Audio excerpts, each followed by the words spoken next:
আমন্ত্রণ সবাইকে road two democracy অনুষ্ঠানে সঙ্গে আছি আমি সেলিম আমরাও খান।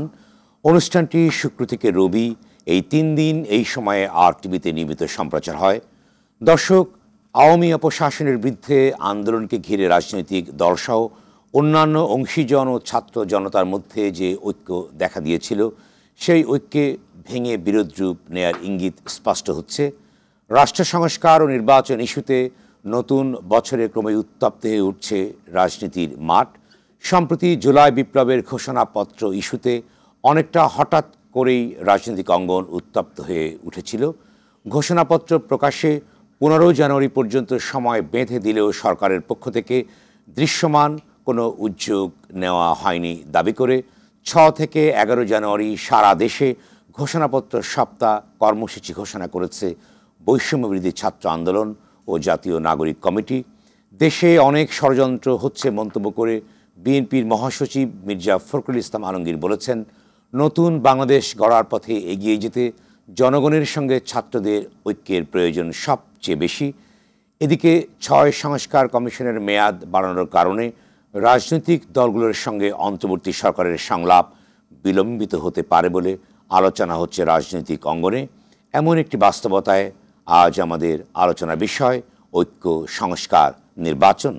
আর এ বিষয়ে আলোচনার জন্য আজ আমাদের সঙ্গে স্টুডিওতে আছেন যুগান্তরের সিনিয়র সহকারী সম্পাদক, লেখক, কলামিস্ট মাহবুব কামাল, বৈষম্যবিরোধী ছাত্র আন্দোলনের কেন্দ্রীয় সমন্বয়ক নাজমুল হাসান এবং বিএনপির সহ সাংগঠনিক সম্পাদক খন্দকার মাসুকুর রহমান মাসুক।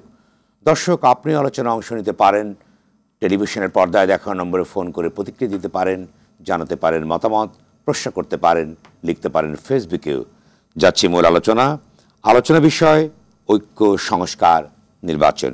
প্রথমে শুরু করতে চাই জনাব মাসুকুর রহমান মাসুক, আপনাদের শুরু করতে চাই। আপনি তো আজকে মির্জা ফখরুল ইসলাম আলমগীর বলেছেন যে ছাত্র জনতার ঐক্য সবচেয়ে জরুরি এবং প্রয়োজন। অন্যদিকে বিভিন্ন নির্বাচন ইস্যুতে আপনারা বলছেন যে দ্রুত নির্বাচনের ব্যবস্থা করতে হবে না, অর্থাৎ জনপ্রতিনিধিশীল সরকার না হলে দেশে যে একটা বিশৃঙ্খল অবস্থা চলছে সেটি কখনোই একটি নিয়ন্ত্রণ করা যাচ্ছে না। এবং ছাত্ররা বলছে যে কাঙ্ক্ষিত সংস্কার না হয়ে যদি ক্ষমতার হাত বদল হয় তাহলে পরিস্থিতি একই থেকে যাবে। ক্রমাগতভাবেই কিন্তু দূরত্ব বাড়ছে, বিতর্ক বাড়ছে। এ প্রসঙ্গে আপনি কি বলবেন? ধন্যবাদ আপনাকে, সম্মানিত দুজন আলোচককে। আজকের আপনার আলোচনায় 3টি শব্দ, ঐক্য, সংস্কার, নির্বাচন, খুবই গুরুত্বপূর্ণ। সব সময় ঐক্যর কথা, সব সময় যে কোনো বিরোধ কাজ পারিবারিক বলেন, সামাজিকভাবে বলেন, জাতীয়ভাবে বলেন, ঐক্যের বিকল্প নাই। 1971 সনে মানুষ ঐক্যবদ্ধ ছিল বলেই পাকিস্তান পৃথিবীর একটা শক্তিশালী সশস্ত্র বাহিনীর বিরুদ্ধে বিজয় লাভ করতে সক্ষম হয়েছে। ঐক্য, ছাত্র জনতা ঐক্য ছিল বলেই 90-তে আমরা দীর্ঘ 9 বছর আন্দোলন সংগ্রাম করে একটি শরীর শাসক এরশাদকে আমরা সামরিক শাসন, আপনিও সেই কাফেলার একজন নেতৃত্বস্থানীয় ছাত্র ছিলেন, আমরা তাকে পরাস্ত করতে পেরেছি। দীর্ঘ 17 বছর ফ্যাসিস্ট অনির্বাচিত সরকারের বিরুদ্ধে ছাত্র জনতা ঐক্যবদ্ধ হয়েছে বিধায় সশস্ত্র বাহিনীর বিরুদ্ধে নিরস্ত্র ছাত্র জনতা ঐক্যবদ্ধ ছিলই বলে ফ্যাসিস্টকে পালিয়ে যেতে হয়েছে। শুধু পালিয়ে যেতে নাই, পৃথিবীর ইতিহাসে নাই যে সংসদ, ক্যাবিনেট, বাইতুল মোকাররম, ইমাম, স্কুলের হেডমাস্টার, কলেজের প্রিন্সিপাল সহ মসজিদের ইমামদের পালিয়ে যেতে হয়। ঐক্যবদ্ধ ছিলই বলে তার ঐক্যের বিকল্প নাই। সংস্কার, দ্বিতীয়টি সংস্কার, এটি চলমান প্রক্রিয়া। এই যে ধরেন রাজনৈতিক দল বলেন, আর্মি বলেন, পুলিশ বলেন, বিডিআর বলেন, অ্যাডমিন, কার জন্য? জনগণের জন্য। যখন জনগণের জন্য যেটা প্রয়োজন সেটাকেই, তখন সেই কাজটি করার নামই সংস্কার। এটা আমৃত্যু, এই পৃথিবী যতদিন থাকবে ততদিন এই সংস্কার থাকবে, সংস্কার প্রয়োজন হবে। এই দেখেন আজকে শীত পড়ছে, আমরা সবাই গরম কাপড় পরে আসছি, গ্রীষ্মের দিনে আমরা গরম কাপড় পরতাম না। অর্থাৎ যখন যেটা প্রয়োজন দেশের স্বার্থে, গ্লোবাল পলিটিক্সে পৃথিবীর একটা রেডিক্যালি চেঞ্জ হয়েছে। এই চেঞ্জ সেটার সাথে তালমিল চলতে গেলে সেটাও একটা সংস্কার, এটাও একটা সংস্কার। না, আপনি তো ব্রডার পার্সপেক্টিভে সংস্কার কথা বলছেন। আমি আমাদের দেশের প্রশ্নে আসি, আমি আজ তারপর নির্বাচন। পৃথিবীতে এখনো গণতান্ত্রিক ব্যবস্থায় নির্বাচনের বিকল্প নাই। নির্বাচনটা কি? জনগণ সংস্কার আগে না নির্বাচন আগে? আমি আসি, জনগণ সংক্ষেপে। জনগণ তার রাষ্ট্রের মালিক জনগণ, জনগণের মালিকানা জনগণের কাছে ফিরিয়ে দিতে হলে ভোটের বিকল্প নাই, নির্বাচনের বিকল্প নাই। এটা অনির্বাচিত সরকারের চেয়ে নির্বাচিত সরকার সবসময় দেশ জাতি এবং জনগণের জন্য কল্যাণময়। একটা অনির্বাচিত সরকার দীর্ঘদিন টিকে থাকতে পারে না, সেই জন্য নির্বাচন প্রয়োজন। এখন সংস্কার, সংক্ষেপে বলতে হবে। সংস্কার অবশ্যই সংস্কার আমি বলি চলমান প্রক্রিয়া। একটি নির্বাচন বলেন, আমরা এই এত রক্তের বিনিময়ে আমরা একটি ফ্যাসিস্টকে হটিয়ে আমরা একটা অন্তর্বর্তী সরকার বসেছেন। এই সরকার প্রয়োজনীয় সংস্কার করে সেইটা একটি নির্দিষ্ট সময়ের মধ্যে সংস্কার যুগের পর যুগ থাকলে হবে না। আচ্ছা, ছোট্ট একটি প্রশ্ন আপনাকে করি, আপনি খুব সংক্ষেপে উত্তর দেবেন। সেটা হচ্ছে যে আজকে জনপ্রশাসন, পুলিশ, দুর্নীতি দমন কমিশন, নির্বাচন ব্যবস্থাপনা, সংবিধান এবং এটি আরও 15 দিন রিপোর্ট দেওয়ার কথা ছিল 31 ডিসেম্বর পর্যন্ত, সেটি আরও 15 দিন বাড়ানো হয়েছে।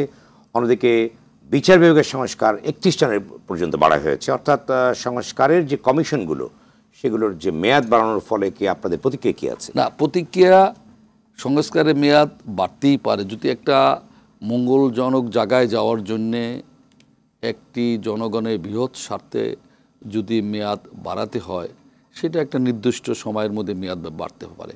সেটা মাসের পর মাস, বছরের পর বছর বৃদ্ধি করলে সেই দেওয়ানি মামলার জন্য সেটা মঙ্গল বয়ে নিয়ে আসবে না। সেটাকে জনগণের মধ্যে সন্দেহের উদ্বেগ দেখা দিবে, দেশে অস্থিরতা দেখা দিবে, দেশে একটা নির্বাচিত সরকারের কাছে ক্ষমতা হস্তান্তর করার বিকল্প দেশে নেই। ধন্যবাদ। আবারও আসবো আপনার কাছে আমি। এরপরে যে নাজমুল হাসান, কেন্দ্রীয় সমন্বয়ক। নাজমুল হাসান, আপনি বলুন যে এর ভিতরে সংস্কার নিয়ে, অর্থাৎ কমিটির মেয়াদ অলরেডি বেড়ে গেল, অন্যদিকে যে বিএনপি সহ বেশ কয়েকটি দল বলছে নির্বাচিত সরকার প্রয়োজন, কারণ দেশে বিরাজমান যে আইন শৃঙ্খলা সর্বক্ষেত্রেই কিন্তু মানুষের ভিতরে একটি অস্বস্তি বিরাজ করছে, ব্যাপারে কোনো সন্দেহ নাই। সেই ক্ষেত্রে নির্বাচনী সরকারের বিকল্প আপনারা যে সংস্কার কথা বলছেন, সেই কতদিন সে সংস্কার নেবেন? অন্যদিকে আজকে জনাব ইউনূস সাহেব বলেছেন 6 থেকে যেটি বলেছেন যে 25 ডিসেম্বরের মধ্যে এবং অথবা 26 সালের মাঝামাঝি দিকে, তবে জনগণ সংস্কার চায়, তার উপর নির্ভর করছে নির্বাচন। অর্থাৎ উনি কিন্তু একটা নির্দিষ্ট কোথাও এখন নেই। সেই ক্ষেত্রে আপনাদের কি দৃষ্টিভঙ্গি বা বিশ্লেষণটা কি আছে? ধন্যবাদ। যারা আমাদেরকে দেখছেন তাদেরকে শুভেচ্ছা। আসলে আমি মনে করি সংস্কার এবং নির্বাচন দুটাকে আমি সাংঘর্ষিক মনে করছি না, দুটাকে একই প্রক্রিয়া। দেখেন 2018 সালে যে নির্বাচন হয়েছে, সেই নির্বাচনে কিন্তু বিএনপি, জামাত বা বাংলাদেশের সকল দল কিন্তু অংশগ্রহণ করেছিল। সেই নির্বাচন আমরা কি দেখতে পেয়েছি? আওয়ামী লীগের ভোট ডাকাতি নির্বাচন। তাহলে এই যে নির্বাচনের যে একটা ব্যবস্থা, সেই ব্যবস্থার মধ্যে কি আমাদের সংস্কার করতে হবে। আমরা যদি এখনও নির্বাচন দিই, সেই সংস্কারের ভূত আমরা এখনও সরাতে পারি নাই। আমি 2018 সালের প্রথম ভোটার হয়েছি, আমার জীবনে ভোট দিতে পারি নাই। সুতরাং ভোটের প্রতি যে আগ্রহ উদ্দীপনা আমারও আছে এবং আমাদের প্রজন্ম সবাই চায় ভোট দিতে, কিন্তু ভোট যেখানে ভোট দিব সেখানে আমার একটা সুস্থ ধারার একটা প্রক্রিয়া থাকতে হবে। সেক্ষেত্রে অবশ্যই নির্বাচন সংস্কার কমিশনের যে প্রক্রিয়াগুলো আছে, সংবিধান সংস্কার, পুলিশ সংস্কার কমিশন। এখন দেখেন আমাদের যে যাত্রা, অথবা 24-এর যে বিপ্লব, ছাত্র নাগরিক অভ্যুত্থান, 2000 অধিক শহীদের রক্তের বিনিময়ে আজকে অন্তর্বর্তীকালীন সরকার এসেছে। আমরা কিন্তু সেখানে প্রত্যেকটা ধাপে ধাপে লেখা ছিল ফেসিবাদী ব্যবস্থার বিলোপ, এক দফা দাবিতে সেখানেও আছে। দেখেন আমরা যখন এই যে বাংলা ব্লকেট কর্মসূচি দিয়েছি, কমপ্লিট শাটডাউন কর্মসূচি দিয়েছি, সেক্ষেত্রে কোথাও কিন্তু আমরা নির্বাচন কথা বলি নাই। কিন্তু দেশের মানুষ স্বতঃস্ফূর্তভাবে আসছে একটা রেজিমকে সরানোর জন্য। গত 1.5 যুগ যাবত যারা নির্যাতন নিষ্পেষণ করে পুরো বাংলাদেশটাকে একটা বিশাল কারাগারে রূপান্তরিত করেছে। আমরা দেখতে পেয়েছি একটা রিক্সা চালক, সে সারাদিন কাজ করে এসে 200 টাকা আমাদেরকে পানি খাওয়াই দিত, বিস্কিট খাওয়াই দিত, বা এই রকম প্রক্রিয়া। তো এদেশের মানুষ একটা আমূল পরিবর্তন চায়। তবে আমরাও চাই সেই সংস্কার, একটা দীর্ঘমেয়াদী প্রক্রিয়া, যে কথাগুলো আছে আমাদের এখন যেটা নেসেসারি, যেটা দরকার ইমিডিয়েট ক্রাইসিস রেসপন্স করার জন্য যেই বিষয়গুলো দরকার, তার মধ্যে অবশ্যই সংবিধান তো অবশ্যই সংস্কার করতে হবে। যেই সংবিধান পুরো শেখ হাসিনা রক্ষা কবচ হিসাবে কাজ করেছে, এই সংবিধান দিয়ে তো আমরা দেশ চালাতে পারবো না। আমরা মনে করি বর্তমান বাংলাদেশে এমন একটা সংবিধান হওয়া উচিত যেখানে প্রধানমন্ত্রী এবং যে দলীয় প্রধান থাকবে তার মধ্যে একটা ব্যালেন্স থাকবে। রাষ্ট্রপতি শুধু পুতুল থাকবে না, রাষ্ট্রপতি এবং প্রধানমন্ত্রীর মধ্যে একটা ক্ষমতা ব্যালেন্স থাকবে, যেটা বর্তমানে নাই, যার কারণে আমরা ফেসিস্ট শেখ হাসিনা হতে দেখেছি। ভবিষ্যতে যেন নব্য কোনো ফেসিবাদ তৈরি না হয়, সে জায়গাতে অবশ্যই সংবিধান সংস্কারের যে বিষয়গুলো আছে সেগুলো উঠে আসবে। আরেকটা বিষয় জনপ্রশাসন সংস্কার বা পুলিশ সংস্কার কমিশন। দেখেন আমরা দেখতে পেয়েছি শুধুমাত্র আওয়ামী লীগের বিরুদ্ধে কথা বললেই তাকে ঝুলিয়ে রিমান্ডে নির্যাতন করা হতো, সেই রকম পুলিশ তো আমরা চাই না। তাহলে এই যে পুলিশের মধ্যে যে বুথগুলো রয়েছে, বিচারকের নামে যারা অবিচার করেছে, শুধুমাত্র আওয়ামী লীগের বিরুদ্ধে কথা বললেই তাকে, আমরা একটা ছোট্ট ঘটনা আছে 2022 সালের 7ই অক্টোবর আমরা শহীদ আবরার ফাহাদের স্মরণ সভা করতে গিয়েছিলাম। বর্তমান সমাজে উপদেষ্টা আছে আসিফ মাহমুদ সহ আমরা রাজু ভাস্কর্যে গিয়েছিলাম। সেখানে ছাত্রলীগের বর্তমান সেক্রেটারি শেখ ওয়ালি হাসান ইরান আমাদের উপর হামলা করেছে। আমরা ঢাকা মেডিকেলে চিকিৎসা নিতে গিয়েছি, সেখানে আরেক দফা হামলা করেছে। পরবর্তীতে পুলিশ বাবুরা এসে আমাদের গ্রেপ্তার করে নিয়ে গেলেন, থানায় মামলা হলো। মারামারির সময় আমরা নাকি তাদের পকেট থেকে 12,500 টাকা চুরি করেছি। আমরা হসপিটালে ছিলাম, আমরা মাইর খেলাম, পুলিশ মামলা নিল, আমরা 12,500 টাকা চুরি করেছি এবং সেই মামলা নিয়েছে। এবং সেই বিচারক কি বলে, এই কথার মাধ্যমে আমাদের 2 দিনের রিমান্ড দিয়েছে এবং 2 মাসের জেল ছিলাম। এই যে বিচার ব্যবস্থা, এই বিচার ব্যবস্থা সংস্কার না করলে হচ্ছে যে, অর্থাৎ আপনারা যে আমূল সংস্কার করতে চান ব্যবস্থার, সেটি অনেকেই প্রশংসার সঙ্গে গ্রহণ করতে চাইছে এবং কোনো সন্দেহ নেই, অনেক বলবার চেষ্টা করছেন। কিন্তু এর বিপক্ষে কিন্তু একটি যুক্তি অনেকেই দাঁড় করবার চেষ্টা করছেন, সেটি হচ্ছে যে যেহেতু গত 5 মাস হয়ে গেল বর্তমান অন্তর্বর্তী সরকার এসছে, কিন্তু জনগণের যে স্বস্তি, আইন শৃঙ্খলা, বিভিন্ন অর্থনৈতিক জীবনযাত্রা, প্রবাহ, দ্রব্যমূল্য, অর্থগতি সবকিছু মিলে অনেকে বলবার চেষ্টা করছেন যে তারা আশানুরূপ ভূমিকা পালন করতে পারছে না বলেই নির্বাচনের প্রসঙ্গটি বারবার আসছে। আপনি কি মনে করছেন যে এই সরকার যথাযথ কার্যকর ব্যবস্থা এফিসিয়েন্সির সঙ্গে পালন করতে পারছে? আসলে এটা একটা বিষয় যে আমাদের যে প্রত্যাশা ছিল সেই প্রত্যাশা অনুযায়ী অন্তর্বর্তীকালীন সেই পথে হাঁটতে পারে না, অনেকটাই হাঁটতে পারে নাই। কারণ আমাদের অনেক স্বপ্ন ছিল যে আমরা যেগুলো পাই না রাতারাতি পেয়ে যাবো। কিন্তু আমাদের এটা মাথায় রাখতে হবে, এই যে আপনি নিরাপত্তার কথা বলেছেন, আইন শৃঙ্খলা রক্ষাকারী বাহিনীর কথা বলেছেন, পুলিশ প্রধান কি বাংলাদেশে আছে? র্যাব প্রধান কি ছিল? সবগুলোতে চলে গেছে। সুতরাং নতুন করে একটা সিস্টেম ডেভেলপ করতে হচ্ছে। অর্থনীতি পুরো ডেস্ট্রয় করে দিয়েছে। আমরা পোশাক শ্রমিকে কয়েকদিন পর দেখতে পেয়েছি সেখানেও তারা করা হয়েছে, বা আমরা দেখতে পেয়েছি সংখ্যালঘুদের উপর একটা সাম্প্রতিক দাঙ্গা সৃষ্টি করা। আবার গভর্নমেন্ট আসার পরে আমরা পানি সন্ত্রাস দেখতে পেয়েছি, ভারতীয় আগ্রাসন আধিপত্যের একটা চিত্র দেখতে পেয়েছি। 56 লাখ মানুষ পানি বন্ধু ছিল। পুরো বাংলাদেশটা যখন ধ্বংসস্তূপে দাঁড়িয়েছে, সেই জায়গা থেকে আবার ইউটার্ন করতে কিছুটা সময় লাগবে। তবে আমরা মনে করি অন্তর্বর্তীকালীন সরকার যেখানে দায়িত্ব আছে তাদেরকে আরও বেশি স্ট্রিক্ট হওয়া উচিত, আরও বেশি জনগণের যে প্রত্যাশা রয়েছে। আমরা অবশ্যই দাবি জানাই দ্রব্যমূল্যের যে লাগামীর ঊর্ধ্বগতি ছিল সেটা কিছুটা কমে আসছে, আরও যেন জনগণের না বিশ্বাস না হয়। কিন্তু যে অভিযোগটা বারবার করা হচ্ছে, অনেকেই করবার চেষ্টা করছেন যে মফস্বল শহর, গ্রামে গঞ্জে একটা মামলার বোঝা, গরিব মানুষের উপরে নানা রকম বোঝা এবং দখল, চাঁদাবাজির এই যে একটা প্রবাহ চলছে, এটিতে জনগণের স্বস্তির জায়গায় অস্বস্তির সৃষ্টি হচ্ছে। এই জায়গায় কোনো কাজ করতে কি ব্যর্থ হচ্ছে সরকার? অবশ্যই এই জায়গাটা বিশাল বড় একটা চ্যালেঞ্জিং এর একটা কারা করছে তাহলে? আমরা দেখতে পেয়েছি যে বর্তমানে চাঁদাবাজদের হাত বদল হয়েছে। আমরা গত সময় দেখেছি আওয়ামী লীগ চাঁদাবাজি করেছে, ছাত্রলীগ চাঁদাবাজি করেছে, যুবলীগ চাঁদাবাজি করেছে। আমি যদি আমার এলাকার উদাহরণ দিই, আমার এলাকা মেঘনা, সেখানে প্রকাশ্যে আওয়ামী লীগের লোকজনকে শেল্টার দিচ্ছে বর্তমান সময় যারা বাংলাদেশের বৃহৎ একটা রাজনৈতিক দল, এবং এখানে যত চাঁদাবাজি আছে শুধুমাত্র হাত বদল হয়েছে। আমরা মনে করি দেশের পরিবর্তন করতে হলে প্রত্যেকটা রাজনৈতিক দলের মধ্যে সংস্কার করা উচিত। আমরা তো বিভিন্ন সংস্কার কমিশন কথা বলি, সেখানে তো পুলিশ আছে, পুলিশ তো আগের মতো যে অনেক অভিযোগ আছে যে পুলিশের কিছু দুর্নীতিগ্রস্ত পুলিশের যোগসাজশে যে কাজগুলো হচ্ছে, তা আপনাদের মনিটরিংটা কোথায় আছে? সরকারের মনিটরিংটা কোথায় আছে? সেই জায়গায় আমরা বারবার বলছি যে অন্তর্বর্তীকালীন সরকারের যে মাননীয় স্বরাষ্ট্র উপদেষ্টা আছে তাকে বলেছি আমাদের যে নিরাপত্তা ঘাটতি রয়েছে, চাঁদাবাজদের উত্থান বাড়ছে, মানে চাঁদাবাজ টেন্ডারবাজের উত্থান আমরা দেখতে পেয়েছি বিভিন্ন জায়গায়, এবং নব্য দখলদারিত্ব আমরা দেখতে পেয়েছি। আসলে খুবই দুঃখের বিষয়, কয়েকদিন আগে আমরা আজিমপুরে দেখতে পেয়েছি কবরস্থানকে কেন্দ্র করে চাঁদাবাজি করা, দখল করা, সেখানে সংঘর্ষ বিভিন্ন জায়গায়। এগুলো আমাদের জন্য খুবই অনভিপ্রেত, আমরা এগুলো প্রত্যাশা করি না। বাংলাদেশের বিদ্যমান প্রত্যেকটা রাজনৈতিক দলের প্রতি আহ্বান থাকবে, আমরা যে কাঙ্ক্ষিত বাংলাদেশ বিনির্মাণ করতে চাই, সেই বাংলাদেশে যদি আপনারা পার্ট হতে চান, যেভাবে আপনারা অভ্যুত্থানের শক্তি হিসাবে পার্ট ছিলেন, তাহলে আপনারা যদি সহযোগিতা করেন তাহলে আমরা সেই জায়গায় আসতে পারবো। কারণ অন্তর্বর্তীকালীন সরকারের একটা বিশাল বড় একটা ফোর্স নাই, যেটা আওয়ামী লীগের ছিল, যারা বিগত বিএনপির ছিল। এই সরকার তো নাই, কিন্তু এই সরকারের সবচেয়ে বড় ম্যান্ডেট ছিল 18 কোটি মানুষ।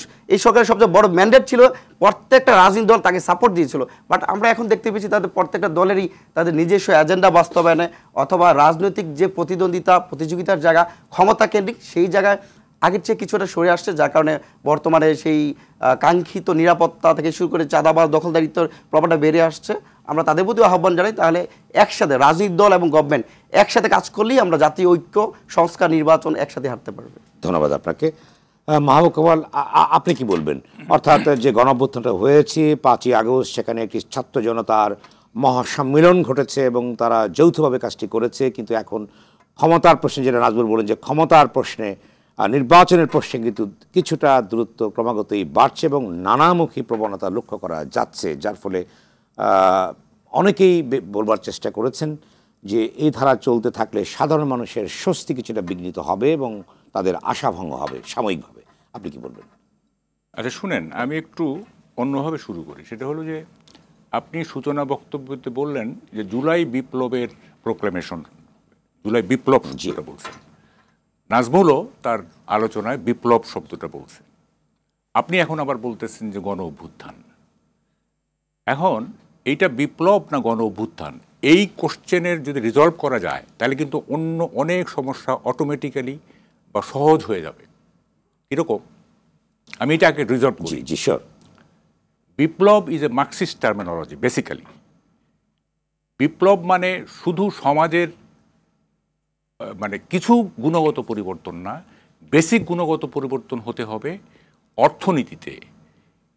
আপনার সম্পদের উপরে সামাজিক মালিকানা প্রতিষ্ঠা এবং উৎপাদন সম্পর্ক চেঞ্জ হতে হবে, তাইলে সেটাকে বলা হয় বিপ্লব। এবং সামাজিক রাষ্ট্রের কাঠামোকে ভেঙে দেওয়া সম্পূর্ণ। হ্যাঁ, এবং না, সম্পদের উপর রাষ্ট্রীয় মালিকানা, ইকুইটেবল ডিস্ট্রিবিউশন প্যাটার্ন, ওখানে কোনো আপনার শ্রেণী বৈষম্য থাকবে না। ঠিক আছে? আমরা কিন্তু এই জুলাইয়ের পরে কিন্তু শ্রেণী বৈষম্য আগে যেরকম ছিল তেমনই আছে। আচ্ছা, আর একটা হচ্ছে বিপ্লব বলা যায়, যেমন ধরুন যে ফরাসি বিপ্লব। এটাকে কেন আমরা বিপ্লব বলি? ফরাসি বিপ্লবকে বলি কি কারণে, যে ওখানেও কিন্তু একটা সাম্য প্রতিষ্ঠা হয়েছে। ফরাসি বিপ্লবকে একটা পিরামিড দিয়ে ব্যাখ্যা করা হয়। পিরামিডের একদম উপরে হচ্ছে রাজা ষোড়শ লুই, চার্চের পাদ্রীরা, অভিজাত শ্রেণী। মাঝখানে যে পিরামিডের যে মাঝখানের জায়গাটা, সেখানে হচ্ছে মধ্যবিত্ত এবং বুর্জোয়া শ্রেণী। আর নিচে যে ফ্ল্যাট বড় জায়গাটা, সেটা হচ্ছে সাধারণ মানুষ, কৃষক বেসিক্যালি। ফ্রান্সে যেটা হয়েছে, এবং ফরাসি বিপ্লবের মধ্যে দিয়ে এই পিরামিডটা ভেঙে ফেলা হয়েছে। এই যে রাজতন্ত্র, ষোড়শ লুইয়ের রাজতন্ত্র, চার্চের যে আধিপত্য, অভিজাততন্ত্রের যে আভিজাত্য, সেগুলো ভেঙে ফেলা হয়েছে। ভেঙে ফেলে পিরামিডটাকে সমান করে ফেলা হয়েছে। একটা সাম্য প্রতিষ্ঠা হয়েছে। মানে ফ্রেঞ্চ রেভলিউশনের 3টা বেসিক আছে: সাম্য, মর্যাদা এবং ভ্রাতৃত্ব এবং স্বাধীনতা। এখন আমরা কিন্তু 71-এর যে মুক্তিযুদ্ধ, এটাকেও কিন্তু আমরা বিপ্লব বলি না, আমরা বলি এটা স্বাধীনতা যুদ্ধ, মুক্তিযুদ্ধ। এখন 24-এ কী হয়েছে? 24-এ হয়েছে গণ অভ্যুত্থান। যেমন আমাদের দেশের 3টা বড় গণ অভ্যুত্থান হয়েছে। একটা 69-এ, সেটার মাধ্যমে আইয়ুব খানকে বিতাড়িত করছি। 90-তে গণ অভ্যুত্থানের মাধ্যমে এরশাদকে বিতাড়ন করছি, এবং 2024-এ গণ অভ্যুত্থানের মাধ্যমে গত রেজিমকে বিতাড়ন করা হয়েছে। 3টা বড় গণ অভ্যুত্থান হয়েছে। এখন আমরা যে বিপ্লব বলছি, বিপ্লব বললে কিন্তু আগামী দিনের কার্যকলাপগুলো ক্যানভাসটা অনেক বড় হয়ে যায়, এবং যে কারণে এই যে জুলাই বিপ্লবের ডিক্লারেশন বলার কারণেই কিন্তু সরকার একটু নড়ে চড়ে বসছে। আপনি খেয়াল করেন সরকারটা নড়ে চড়ে বসলো কেন? সরকার হয়তো ভাবলো যে যদি এটা বিপ্লবের প্রোক্লেমেশন হয়, তাইলে তো এখানে একটা বিপ্লবী সরকার হবে, এখানে একটা বিপ্লবের যে অন্যান্য বিষয়গুলি হবে, আমরা থাকতে পারবো কি পারবো না। হ্যাঁ, যে কারণে সরকার একটু নড়ে চড়ে বসলো এবং শেষ পর্যন্ত বৈষম্য বিরোধী ছাত্রদেরকে ম্যানেজ করতে পারলো যে না, এটা 31 তারিখে না হয়ে এটা পরে করব আমরা, এবং সম্ভবত সেটা গণ অভ্যুত্থানের প্রোক্লেমেশন হবে যদি হয়। বিপ্লবের প্রোক্লেমেশন কিন্তু হবে না। এটা আমি এটা মানে বাজি ধরে বলতে পারি, কারণ সরকার ওই রিস্ক নেবে না। সরকারের সাথে বৈষম্য বিরোধী ছাত্রদের একটা দূরত্ব তৈরি হয়েছে, এটা হলো একটা। 2 নম্বর হচ্ছে, নাজমুল বললেন যে রিক্সাওয়ালারা তখন এই তাদেরকে সহযোগিতা, হ্যাঁ আমরাও দেখছি রিক্সাওয়ালারা পানি নিয়ে গেছে, ই করেছে। এখন আপনি কালকে, আজকে তোর অনেক রাত হয়েছে, কালকে আপনি র্যান্ডম ভিত্তিতে 10 জন রিক্সাওয়ালার সাথে কথা বলবেন আপনার স্যাটিসফ্যাকশনের জন্য, এবং দেখবেন এই 10 জন রিক্সাওয়ালার মধ্যে কয়জন কি বলছে, এটা আপনার স্যাটিসফ্যাকশনের জন্য। কারণ সোসাইটিকে আপনার বোঝা উচিত, সোসাইটিটা এখন কোন অবস্থায় আছে এটা বোঝা উচিত। আমাদের একটা সমস্যা কি জানেন, আমাদের একটা সমস্যা হচ্ছে, এটা সবারই, আমারও হয়তো আছে, যে নিজের কথাকে জনগণের কথা বলে চালায় দিই। বলছি কথা আমি, কিন্তু বলে দিচ্ছি যে এটা জনগণের কথা। এইটা একটা মানে সাংঘাতিক ব্যাপার, সবাই এটা বলে, এটা সব রাজনৈতিক দল বলে, সবাই বলে। এখন জনগণ কি চায় এইটা মাপার ব্যারোমিটারটা কি? আমরা কি ভোট করেছি? আমরা কি কোনো রেফারেন্ডাম করেছি? করি নাই তো। তাহলে জনগণ এটা চায়, এইটা বলার অধিকার আমাকে কে দিল? আচ্ছা দেখেন, আমাদের মুক্তিযুদ্ধটা করেছে কিন্তু কিছু মূর্খ লোক, কিছু ছেঁড়া গেঞ্জি, ছেঁড়া পাঞ্জাবি, মানে বিড়ি খেতে খেতে পাঞ্জাবি ফুটো হয়ে গেছে, ছেঁড়া লুঙ্গি, কিছু মূর্খ লোক আমাদের দেশের স্বাধীনতা আনছে, গ্রামের কিছু মূর্খ লোক।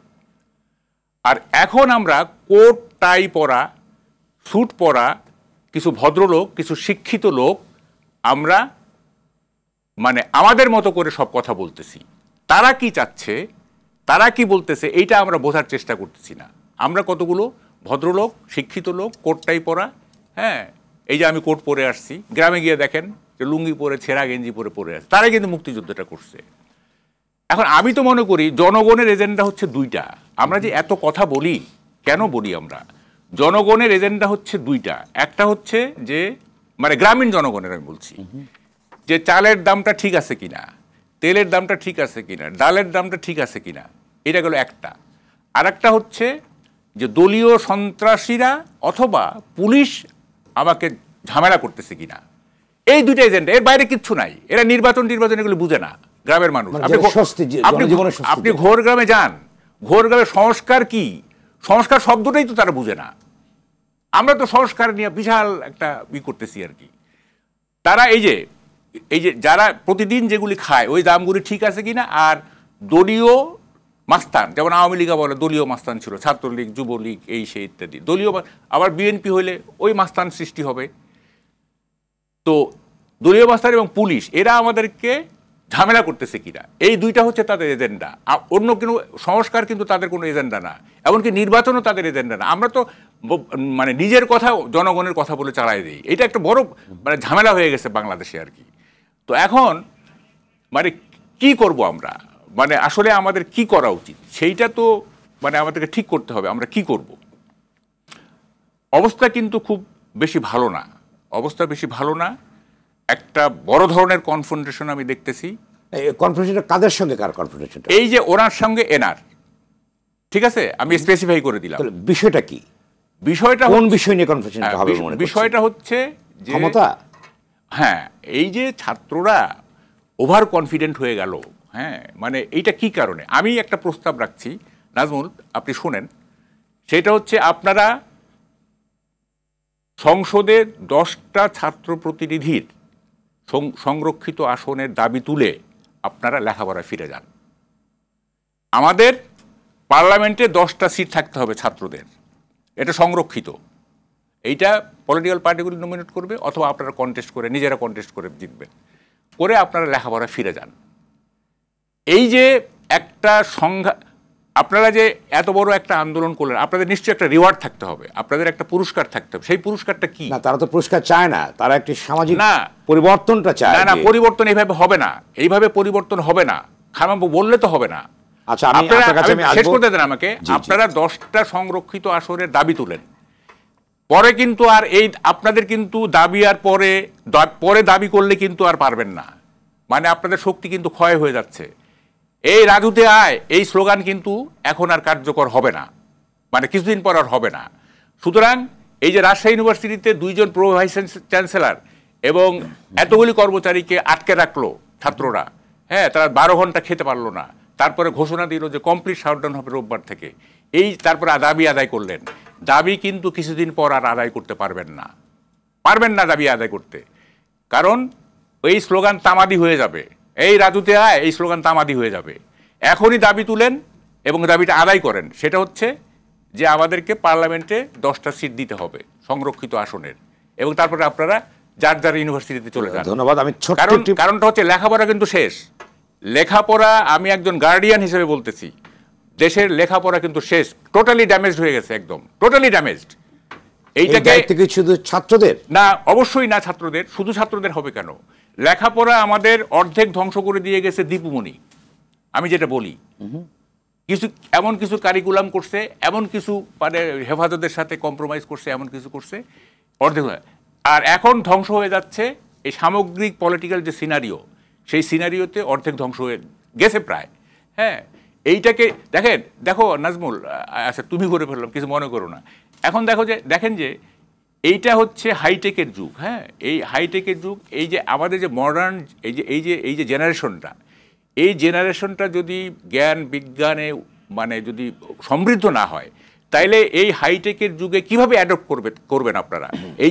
এই যে আন্তর্জাতিকভাবে পৃথিবীটা যে আগায় যাচ্ছে, এটার সাথে তো কোপ আপ করতে হবে, এটার জন্য তো লেখাপড়া করতে হবে, এই জন্য তো জ্ঞান বিজ্ঞান চর্চা করতে হবে। এখন যদি আপনারা যদি স্লোগান দিতে থাকেন রাস্তায়, তাহলে ওই কাজটা করবেটাকে?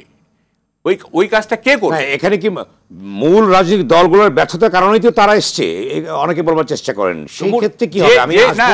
যে দলটা ব্যর্থ হয়েছে সেটা তো out of scene. Awami League তো ব্যর্থ হয়েছে আউট অফ সিন, তারা তো আউট অফ সিন। এখন তাদেরকে কেন আপনি টানতেছেন? এখন যারা আছে যেমন ওনারা আছেন, আরও লেফটিস্ট কিছু পার্টি আছে, আরও কিছু দল আছে, হ্যাঁ, তারা করবে। আর তারা তো থাকবে, 10টা সিট তো তারা থাকবে, তারা পার্লামেন্টে 10টা সিট থাকবে, তাদের কথা বলার। এই পর্যায়ে যাচ্ছি মাশিকুর রহমান মাসুক, আপনার কাছে যাচ্ছি। আপনি তো যেটি মাহবুব কামাল বলবার চেষ্টা করলেন যে এই যে প্রক্রিয়াটা চলছে, অর্থাৎ এই প্রক্রিয়া থেকে বের হবার জন্য, অর্থাৎ সংস্কারের যে কথা বলা হচ্ছে, এটিকে কার্যকর করতে হলে যেটি করা দরকার অনেকে বলবার চেষ্টা করেন, সেটি হচ্ছে যে ছাত্র জনতার ঐক্যের ভেতর দিয়ে একটি গণতান্ত্রিক প্রক্রিয়াকে এগিয়ে নিয়ে যাওয়ার জন্য যে কাঙ্ক্ষিত সংস্কার, সেটিকে করার ব্যাপারে আপনাদের সহযোগিতা অবশ্যই করতে হবে, যেটা যে ক্ষেত্রে অনেকে বলবার চেষ্টা করেন যে সহযোগিতা আপনারা করছেন না। এই কথাটা সঠিক নয়। বিএনপি সংস্কারের কথা প্রথমেই 2 বছর পূর্বে আমরা 21 দফা সংস্কার উত্থাপন করেছি জনগণের সামনে। 31 দফা আমরা জনগণের সামনে উত্থাপন করেছি। আমাদের সংস্কার, বিএনপি দেখেন একাধিকবার রাষ্ট্রীয় ক্ষমতায় ছিল, বিরোধী দলের ছিল, আন্দোলন সংগ্রামে বিএনপি 17 বছর আন্দোলন সংগ্রামে শত শত লোক নিহত হয়েছে, গুম হয়েছে, পঙ্গুত্ব বরণ করছে আপনার গণতান্ত্রিক রাষ্ট্র ব্যবস্থা ফিরিয়ে আনার জন্য। আমরা 31 দফা সংস্কার জনগণের সামনে তুলে ধরেছি। জনগণ যদি আমাদের সংস্কার পছন্দ গ্রহণ করবে, সংস্কার পছন্দ না হলে এর যদি ভালো সংস্কার থাকে আরও দল দিবে, তাদেরকে পছন্দ করবে, সোজা সাপটা কথা। এখানে বাড়ি কথা আমার বেশ কিছুই নাই। আর একটা যেটা বলি আমি, দেখেন সংস্কার আজকে যেটা সঙ্গে 5 বছর পর এটা অখোজ হয়ে যেতে পারে না। আজকে যে সংস্কার 5 বছর পর না, এর চেয়ে বেটার সংস্কার বেরিয়ে যেতে পারে, হতে পারে। এটা চলবার পরীক্ষা চলবেই। এই সংবিধানের সংস্কার এটা পাশ করবে কে বলেন? কে করবে? পরবর্তী সংসদ না? সংবিধানের একটা অক্ষর আপনারা চেঞ্জ করতে পারবেন? এই অন্তর্বর্তী সরকারের ক্ষমতা আছে করা, তাদের এই সংবিধান পাশটা করবে কে? জনগণের ম্যান্ডেট আমরা পেরাই বলি, যে ভাই বললেন জনগণ চায়, এটা মাপকাঠি কি? নির্বাচন ছাড়া বিকল্প মাপকাঠি আছে? বিএনপি ক্ষমতার কথা কখনো বলেছে? বিএনপি বলেছে নির্বাচন যে এদেশের মানুষের কাঙ্ক্ষিত বিষয়, যে 17 বছর অনেকে ভোট দিতে পারেনি বা প্রক্রিয়া ছিল না, সেই ক্ষেত্রে তাহলে নির্বাচন অনুষ্ঠানের বাধা অন্তরায় কে? অন্তরায় না। আমি এখানে একটা জিনিস স্পষ্ট বলতে চাই, নিশ্চয়ই সংস্কার করতেই হবে। এই অগস্ট বিপ্লবের আত্মত্যাগ, এই বিপ্লবের মহত্ব ঠিক রাখার জন্য সব সংস্কার তো এই সরকার করতে পারবে না, বছর পর বছর লাগবে। আপনি এক সংবিধানে একটা অক্ষর পরিবর্তন করবে কি আমাকে বলেন? কে বলে? অথবা সুন্দর একটা এই বর্তমান অগস্ট বিপ্লবের কে সামনে রেখেই সংবিধানটা ছিঁড়ে ফেলেন। আমি একদিন টকশো সংবিধান ছিঁড়ে ফেলছিলাম। এই সংবিধান জনগণ যেটা চায় ওই সংবিধান, মামলা না। সংবিধান কি? সংবিধানের কাজ কি? এই আরটিভি কিভাবে চলবে? এই ম্যানেজমেন্ট আজকে বলো নো, আমার এই গ্লোবাল প্রতিযোগিতার যুগে আমি কালকে অনুষ্ঠান এইভাবে করবো, এই অনুষ্ঠান সব বাতিল, নতুন করে করবো। আমি সংবাদ পাঠ করতেছি ঘন্টায় নো, আধা ঘন্টায় হতে পারে। এটাই তো সংস্কার। এই সংস্কারটা পাস করবে কে সংবিধানে বলেন? নেক্সট সংসদ পারবে? নেক্সট সংসদ এটা না করে কি করবেন আপনি বলেন? ঠিক আছে, আন্দোলন করবেন, হতে পারে না। ওই যে ভাই বলছে 15 বছর হয়েছে, বড় আন্দোলন হতে পারে, হবে। নেক্সট সরকার যদি এটা না করে কি করবেন? বলেন? হতে পারে না, না। সেই জন্য আপনার সংস্কার বিশেষ কথা যেটা সন্দেহের উদ্বেগ দেখা দিয়েছে, অন্তর্বর্তীকালীন সরকার এটা জনগণের অধিকাংশ, আমরা আওয়ামী লীগের ভোটার কত বলেন, কত পার্সেন্ট ভোট বাংলাদেশে বলেন, সমর্থক কত, ভোট কত বলেন, আপনি বলেন, আপনি এটা বলছেন আমি অ্যানালিসিস করতে পারি 7 দিনে, বলেন আপনি এখন একটা অঙ্ক বলেন, মানে আওয়ামী লীগের কত ভোট এখন? আমার সেই রিসার্চটা এখন না, বলেন কত বলেন, আগে কত পরিসংখ্যান অনুযায়ী হয়তো 32 ধরেন 30, এই 30% কি আওয়ামী লীগকে ফ্যাসিস্ট বলবে কোনোদিন? বলবে না, ফ্যাসিস্ট হলেও বলবে না। আমি তো সেই চর্চায় মানুষ না, আমার সয়েল মাটি তো 2009 এর 32 না, আরো অনেক বেশি। হ্যাঁ, 2009 এর যে ইলেকশনের রেজাল্ট, আমি এখন বলেন, আজকে বলেন, আপনি আজকে বলেন আমি এই ফ্যাসিস্ট সরকারের সমর্থক কত? আমরা এরশাদকে 9 বছর আন্দোলন সংগ্রাম জীবন যৌবন দিয়ে আমরা এরশাদকে পতন করেছিলাম না? সে 35টা সিট পেয়েছিল, পায় নাই সিট। এরশাদ একটা আসলে ঠকছে, রংপুরের মানুষ তাকে ফ্যাসিস্টকে ভোট দেয়, দেয় নাই, তো রংপুরের মানুষকে কি বলবেন আপনি বলেন? আমি একটু ইন্টারাপ্ট করি, একটু ধরেন, শুনেন, পলিটিক্স এবং ভোট দুইটা কিন্তু দুই জিনিস। আমি বলি শুনেন, দুই জিনিস। দেখেন, দ্বিতীয় বিশ্বযুদ্ধে চার্চিল ইংল্যান্ডকে বাঁচিয়ে দিল এবং কি মারাত্মক নেতৃত্ব তার, এবং সে সহস্রাব্দের ব্রিটিশ হিসাবে নির্বাচিত হয়েছে। অথচ দ্বিতীয় বিশ্বযুদ্ধের পরের ইলেকশনে সে হারছে, জাস্ট ইমিডিয়েট পরের ইলেকশনে সে হারছে। কেন হারলো? এত বড় নেতৃত্ব দেওয়ার পরে যে সহস্রাব্দের ব্রিটিশ, সে বিশ্বযুদ্ধ শেষ হওয়ার পরে ইলেকশনে সে হেরে গেল। ভোট অন্য জিনিস, রাজনীতি এক জিনিস, ভোট এক জিনিস। আমি তো বলি আওয়ামী লীগের সবচেয়ে খারাপ লোকটাকে বদি না, ইয়াবা বদি, অনেকেই আছে, শুধু বদি কেন, আমি বলছি one of the worst people, মানে তাই না? একজন ছাত্র গিয়ে তার সঙ্গে জিতে আসুক তো দেখি, জিতে আসুক। আমি তো বলতেছি, ফলে ভোট এবং রাজনীতি দুই জিনিস, এটা আমাদেরকে বুঝতে হবে। হ্যাঁ, দেওলার হোসেন সাইদি ইয়ে না, মানে কোলাবরেটর না, সে এমপি হইল কিভাবে? How could he be N MP? কিভাবে হলো সে এমপি, এবং একটা ফেয়ার ভোটে? সুতরাং ওইভাবে বললে হবে না, ভোট অন্য জিনিস। আমরা তো শুনেন, আরেকটা কথা আমি বলি, এই যে সংস্কার করতেছেন না, সব সংস্কার করে ফেললেন, সব একেবারে সব ঠিক আছে। এখন গ্রাসরুট লেভেলে দলীয় মাস্তানদের যে মাস্তানি, এইটা রক্ষা করার সংস্কারটা কি বলুন তোমাকে?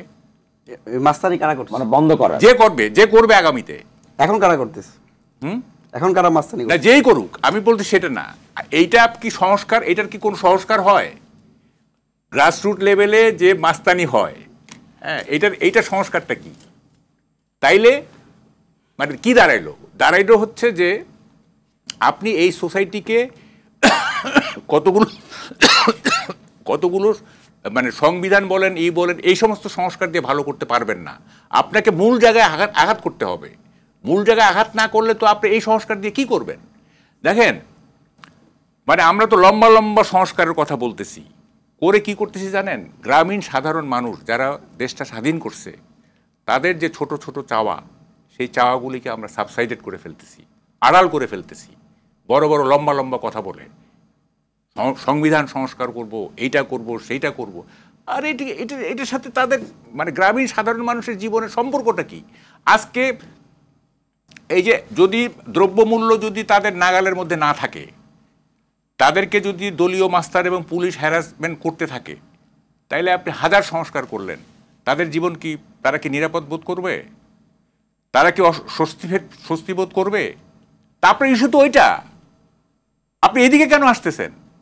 নাকি আমরা কতগুলি এলিট শ্রেণী, আমরা কতগুলি টাইকোট পরা লোক, কিছু সুশীল, কিছু সাংবাদিক, কিছু হ্যাঁ, তারাই মনে করতেছে এই দেশটা আমাদের?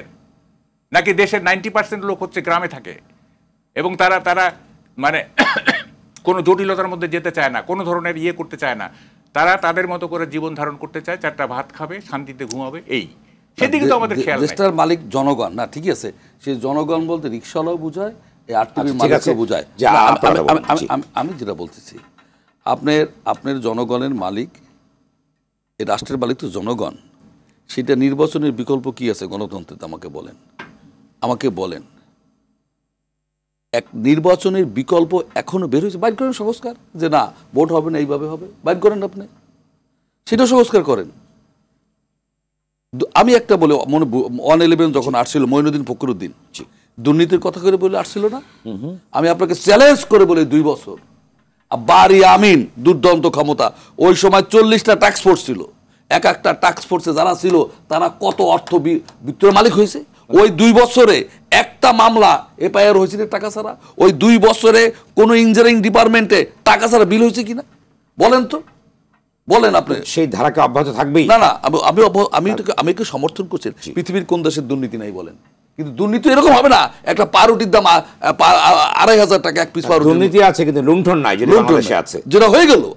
আপনি আনেন না একটা গাছের দাম 5 লাখ, একটা ফুল গাছ লাগাইছেন আপনি 5 লাখ টাকা, এটা হতে হবে না। একটা পর্দার দাম 37 লক্ষ টাকা।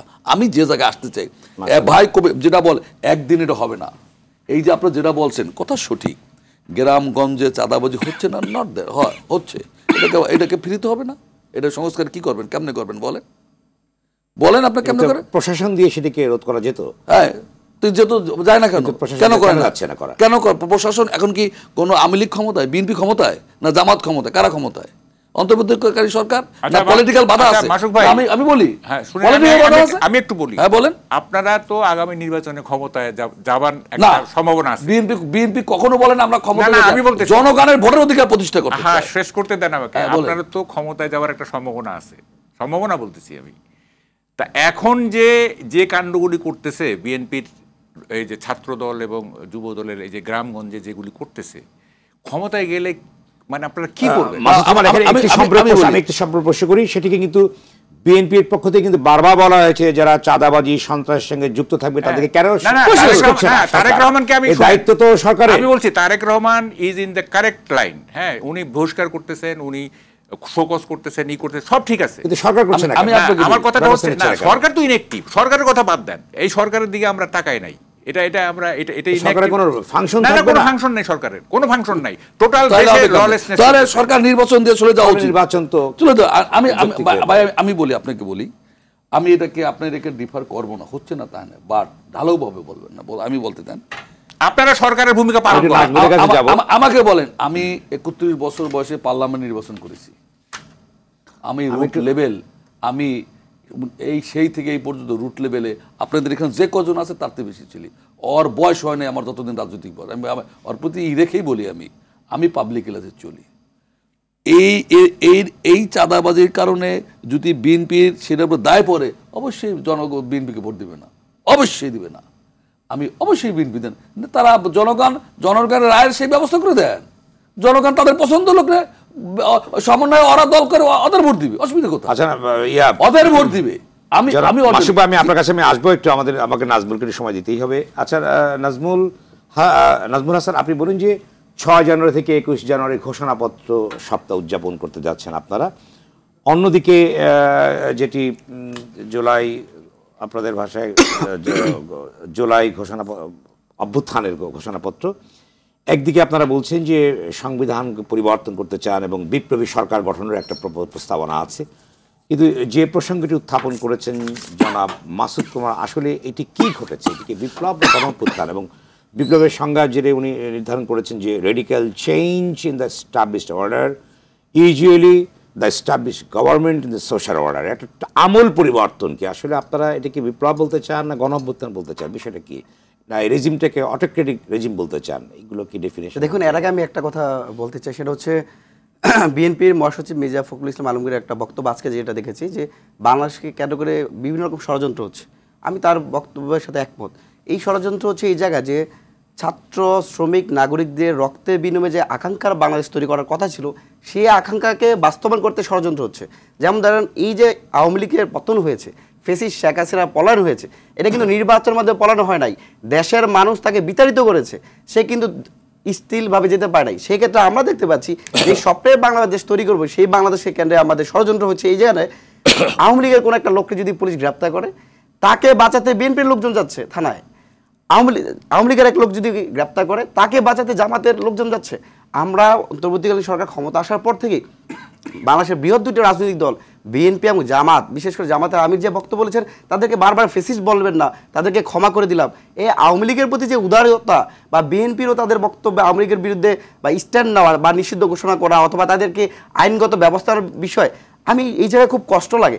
আমরা তো নতুন আসছি বা 3-4 বছর যাবত কথা বলছি, কিন্তু গত 17 বছর যাবত সবচেয়ে বেশি নির্যাতিত রাজনৈতিক দলের নাম বিএনপি, এরপর জামাত, যাদের অসংখ্য নেতাকর্মী থেকে ফাঁসি রায় দিয়ে ঝুলিয়ে হত্যা করা হয়েছে। তারা কেন আওয়ামী লীগের প্রতি সদয় হচ্ছে? তারা কেন আওয়ামী লীগের প্রতি নরম হচ্ছে? তারা কেন আওয়ামী লীগের প্রতি ভালোবাসা দেখাচ্ছে? এই যে আমরা মনে করি ফেসিস্ট শেখ হাসিনা বা আওয়ামী লীগের প্রতি ভালোবাসা দেখা মানুষ মুসলিমদের প্রতি অবিচারের শামিল।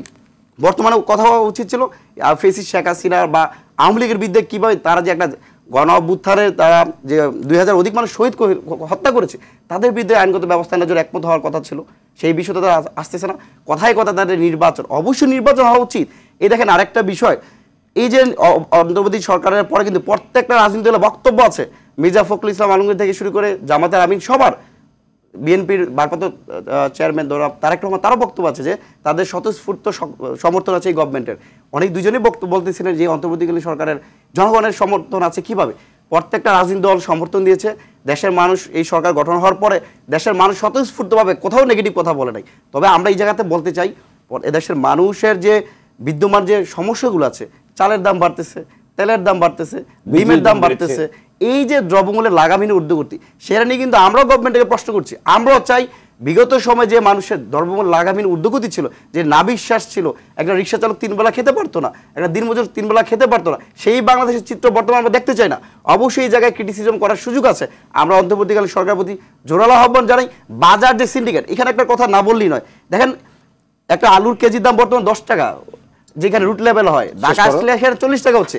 এই যে দৌড়াত মধ্যস্বত্বভোগী কারা? আওয়ামী লীগ তো নাই। বাজার সিন্ডিকেট কারা নিয়ন্ত্রণ করছে? সেই জায়গায় সংশোধন করতে হবে না? অবশ্যই আমরা মনে করি বর্তমানে বাংলাদেশের বৃহত্তর রাজনৈতিক দলগুলো তাদের সংস্কার করা উচিত। তাদের রাজনৈতিক দলের মধ্যে যে চাঁদাবাজি, টেন্ডারবাজি বা এই যে লুণ্ঠন করার যে প্রক্রিয়া চলতেছে, সেখান থেকে তাদের সরে আসা উচিত। তাহলে আমরা দ্রুত সময়ের মধ্যে, আমরাও চাই এই সরকারকে আমরা 5 বছর দেখতে চাই না, এই সরকারকে দ্রুত সময়ের মধ্যে যেন আমাদের দ্রুত মানে ইমিডিয়েট যেগুলো দরকার আমাদের সেই ব্যবস্থাগুলো সংস্কার করে যেন জনগণের ভোটাধিকার প্রয়োগ করতে পারে, সেই প্রক্রিয়া আমরা চাই। একটু বলি, নাজমুল যেটা বললেন যে জনগণ যে আকাঙ্ক্ষা বলছে না, দেখেন জনগণ কিন্তু সংস্কারের আকাঙ্ক্ষা নিয়ে অভ্যুত্থান করে নাই। জনগণের আকাঙ্ক্ষা ছিল 2-3টা। একটা হচ্ছে যে লুটপাট হবে না, আওয়ামী লীগ লুটপাট করতেছে। আরেকটা হচ্ছে যে ভয় থাকবে না, এই যে এক্সট্রা জুডিশিয়াল কিলিং, এর জন্য যে বিচার সংস্কার প্রক্রিয়া, হ্যাঁ বিচার সংস্কার কমিশন করা হয়েছে, সংস্কার চায়না সংস্কারের ভাষাতে এখানে বলতেছি, বিশেষ করে আমাদের এক্সট্রা জুডিশিয়াল কিলিং এগুলি যায়। কিন্তু এই যে বিশাল ক্যানভাস নিয়ে যে এটা, জনগণ কিন্তু এত কিছু চায় নাই। লুটপাট হবে না, আর আমরা নিরাপদ থাকবো, কোনো সরকার পক্ষ থেকে আমাদেরকে কোনো মানে হত্যা করা হবে না, এক্সট্রা জুডিশিয়াল, এই ছিল জনগণের। আচ্ছা, এখন আপনি একটা বলতেছেন যে এটা জনগণের সরকার, জনগণ সম্মতি দিছে। দেখেন এইটা যে আমরা, এই যে আমি কিছুক্ষণ আগে বললাম যে নিজের কথা জনগণ শুধুমাত্র প্রফেসর ইউনূসকে সমর্থন করছে। প্রফেসর ইউনূসকে বলছি আমি, প্রফেসর ইউনূস চিফ অ্যাডভাইজার হিসেবে জনগণ মেনে নিছে, কিন্তু একেবারে 0 আওয়ারেই কিন্তু এই অ্যাডভাইজারি কাউন্সিল সমালোচনার মুখে পড়ছে। তখনই কথা উঠছে যে এইটা চিটাগাং নির্ভর, এটা আঞ্চলিক, এখানে এনজিও নির্ভর, নামও দিছে অনেকে এনজিওগ্রাম, একেবারে কিন্তু 2-3 দিনের মাথায়।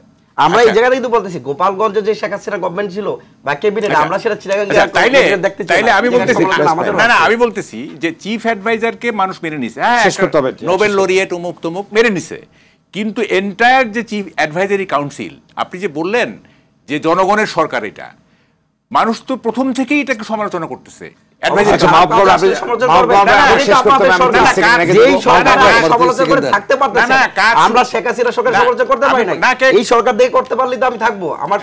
শুনেন, কাজ শুরু করার আগেই এটা সমালোচিত হয়েছে, আপনার মনে নাই? সমালোচনা হতেই পারে। আচ্ছা,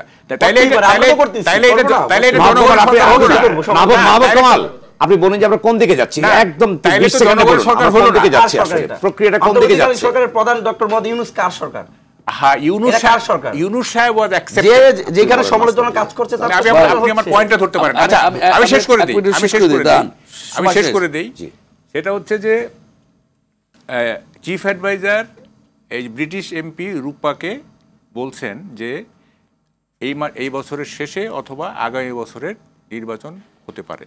দেখেন, না এখানে আরেকটা কথা বলেছেন, যদি সংস্কার চায় তার উপর নির্ভর করছে জনগণ কতটুকু সংস্কার চায় তারপরে। এই 3 নম্বর। হ্যাঁ, বলছি আমি জনগণ কি চায় এটার মাপকাঠি কি রে ভাই? আমি তো অনেকে বলছেন তাহলে আপনি রেফারেন্ডাম দেন, রেফারেন্ডাম তো পুনর্বহাল করছে কোর্ট, তাই না? সেই দিকে যাচ্ছে কিনা? তাহলে রেফারেন্ডাম দেন যে জনগণ কতদিনের মধ্যে নির্বাচন চায়। আপনি আপনার কথা জনগণের কথা বলে চালাবেন না, এটা খুব বাজে জিনিস। আমাকে বলতে আচ্ছা, উনি বলছেন যে কি বলে যে অথবা আগামী বছর দেখেন, তারপরে কি হতে পারে, তাও কিন্তু নিশ্চিতভাবে না। আমরা বলতে চাই, এটা আমি বারবার বলতেছি যে 2026-এর 1 জানুয়ারিতেও যাওয়া যাবে না, 1 জানুয়ারিতেও যাওয়া যাবে না, 2025-এর আগেই হতে হবে। ধন্যবাদ মাসুক ভাই, 10 সেকেন্ডে বলুন ভাই, একটু বলুন। আমি একটু বলি, নাজমুল যে কথা বলেছে আওয়ামী লীগ নাই, আওয়ামী লীগ এখনো ক্ষমতায়, বলেন কেমন নাই বুঝাই দেই। কত সরকারি কর্মকর্তা কর্মচারী কয় লক্ষ? আপনি একটা ডিপার্টমেন্টের কথা বলি, শুধু পানি সম্পদ মন্ত্রণালয়ের একটা বিভাগ, আপনি মনে করছেন সমস্ত কর্মচারী? আমি একটা অধিদপ্তর আছে, সেখানে আপনার আমিনুল ইসলাম নামে একজন তত্ত্বাবধায়ক সরকার 20 বছর এই লুটপাটের এখনো কেউ বদলি করতো না। ডিজি, এডিশনাল ডিজি সব এক লোক। এই পানি সম্পদ মন্ত্রী উপমন্ত্রী লুটপাটের ভাগিদার, সে 20 বছর এক পদে রয়েছে, তাকে সরাই নাই। সব জায়গায় আমি লিখল, কারণ কি যায় না অর্থের শক্তি কি? ধন্যবাদ আপনাদের 3 জনকে আলোচনা অংশ নেবার জন্য। দর্শক, রুট টু ডেমোক্রেসি আজ এখানে শেষ করছি। সঙ্গে থাকবার জন্য ধন্যবাদ সবাইকে।